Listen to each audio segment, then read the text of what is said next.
Nou ja, wanneer is goed genoeg nou eintlik genoeg?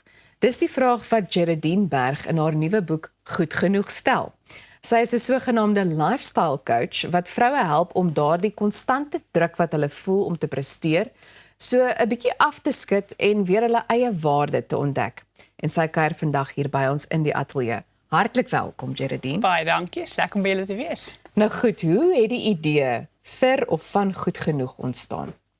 So, my man het nou al 3 boeke geskryf. Nie ek of hytjie is skrywers nie. So, ons was by een van sy skrywerspartytjie. Jy word jaarliks uitgenooi na 'n skrywerspartytjie as jy 'n boek geskryf het en hy sit by die tafel en hy sê vir Susan, "Maar Geraldine het 'n boek." Dis daar nog nie 'n boek nie. Geen boek nie. Okay. Dus sê Susan van NW Uitgewers of Jonathan Ball, jy moet vir ons jou konsep stuur oor 2 weke. En toe ons in die kar klim, toe sê ek vir hytjie, like, what happened? Toe sê, well, al lank vertel hytjie vir my, en hy vertel vir baie mense, daar's binne ons elkeen 'n storie. Ons het elkeen ten minste 1 boek om te gaan skryf. Nie almal is braaf genoeg nie. En toe sê hy vir my vrou, as ek nie vir jou 'n deadline gee nie, gaan nie dit nooit doen nie. En jou storie moet daar uitkom. So is eintlik my man wat my bietjie onder die trein gegooi het, maar as dit nie vir hom was nie, was daar nie 'n boek op die tafel nie. En daai klink 101% soos hytjie, soos wat ons hom al in die tyd ken. Nou goed, jy skryf baie eerlik oor skaamte, vergelyking en onsekerheid. Hoekom dink jy sukkel soveel vroue in vandag se tyd met daardie gevoel van ek is nie goed genoeg nie? Ek dink ons word in boksies gedruk vroeg in ons lewens en as jy nie in die boksie pas nie, ek skryf in my boek van die ongeskrewe manual daar buitekant, wat ek al vroeg op laerskool, ek meen op die ouderdom van 7, 8, 9 bewus geword het van hierdie ongeskrewe manual.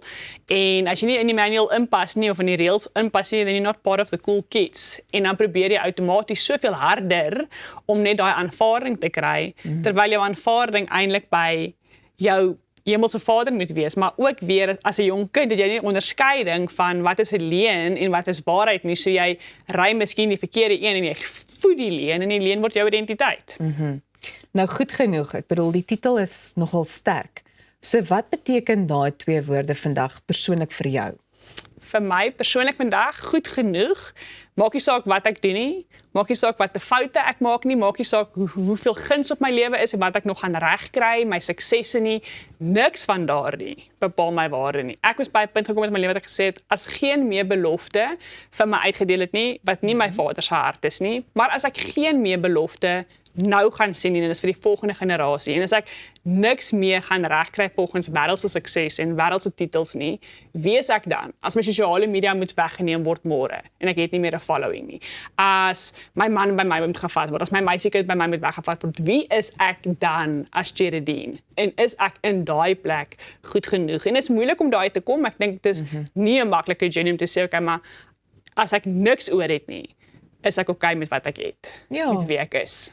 Dit maak soveel sin, want ek dink ons is so geneig om ons identiteit aan iets spesifiek te koppel en is gewoonlik iets wat baie tydelik is en wat nie so belangrik is nie. In die oomblik as dit wegval, soos wat jy sê, dan is jy amper, jy beleef dan 'n identiteitskrisis ook in sommige opsigte. Goed, nou wil ek ook uitkom by die feit dat jy noem dat die boek eintlik 'n uitnodiging is om op te hou streef en net te word. Wat bedoel jy daarmee en hoe lyk so iets prakties? So ek kry baie e-posse van vrouens wat my sê, Geraldine, wat's my roeping, wat's my purpose, wie is ek, hoe weet ek of ek God se plan vir my lewe reg uitvoer, op die regte pad is met my lewe, en alles in daai is soos human doing, and we're not human doers, we're human beings. So gaan wees in sy teenwoordigheid, gaan spandeer meer tyd in God se woord, want ek dink daar's 'n antwoord vir ons elkeen se lewe in die Bybel en in God se woord, and if you make the time, you're gonna get to all the answers. So vir my net die goed genoeg rus in ek moet by hom wees. Net wees. Ek hoef nie te kom met agendas, planne, prestasies.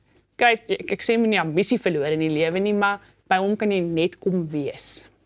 Was daar iets van jouself wat jy ontdek het tydens die skryfproses van hierdie boek? Iets nuut? Dat ek baie goeie bum glue het.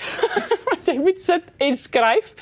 Maar ek dink vir my, die grootste ding wat ek ontdek het, is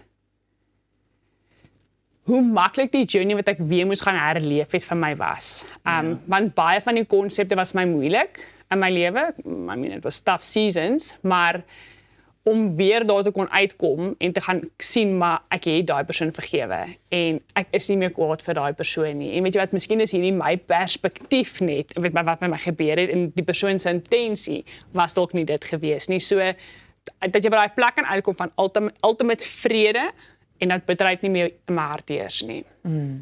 Ons kom terug by identiteit en selfwaarde. Nou wil ek vir jou vra, hoe gaan 'n vrou dan nou spesifiek te werk om hulle self weer te vind of te herontdek, jy weet, wanneer hulle miskien vir jare nie so baie in hulle self geglo het nie en ook hulle waarde aan ander mense se opinies en dalk ook standaarde gekoppel het. So die boek gaan jou daarmee help. Die boek is 'n van voor tot agter, is dit 'n selfrefleksieboek want ek wou juis my storie, 'n ander vrou se storie gemaak het. En van baie van die vrouens wat op my terug e-pos en hulle die boek klaar gemaak, is dit vir my so mooi want meeste van hulle sê vir my jou storie het my stem vir my weer teruggegee. So die reis gaan jou vat op my journey, maar jy gaan draai skielik na jou storie toe en dan gaan jy by die refleksievrae kom om jou eie vrae te gaan antwoord. En jou identiteit gaan by 'n plek van genesing kom. Ons kyk byvoorbeeld na my man se broer wat amper 4 jaar terug oorlede is en hy's oorlede because he didn't go on a healing journey and something else became the source of healing. So as jy nie gaan kies om te gaan genees nie, gaan jou identiteit bly wat hy is. So ek moes diep gaan sit het, diep leuns gaan uittrek het uit my lewe uitgesit. Okay, maar wie het hierdie belief vir my geleer? Waar kry ek hierdie belief system vandaan? Beteken dit vir my iets? Serve dit my? Of gaan ek hom uitblik en hom herplant met 'n waarheid? En dis makliker gesê as gedoen, want die wêreld raas harder as die fluister van God se stem, maar jy moet vir jouself gaan sê, dis my 3 ankers en ek gaan dit glo tot my kop en my hart dieselfde taal praat. En ek dink dit is soms moeilik om jouself amper half daarmee te konfronteer. Maar hierdie boek gaan jou, as ek dit nou reg verstaan, help daarmee en so half op reis neem, Ja, nê? Op 'n reis van emosionele genesing. Absoluut, ja. Waar kan ons die boek in die hande kry? Op hierdie stadium is die boek beskikbaar by Graffiti, Takealot, baie goeie special op Takealot op die oomblik, exclusive boek, skoenboeke, by my uitgewers direk. En gelukkig hoef ek nie ver te gaan nie, want hierso is 'n paar boeke 'n paar hier. kopieë vir julle vrouens gebring, ja. Ons sê vir jou baie dankie. Nou, wie dink jy gaan die meeste aanklank vind? Was daar 'n spesifieke vrou wat jy in gedagte gehad het toe jy hierdie boek geskryf het? Ons het so 'n minuut oor.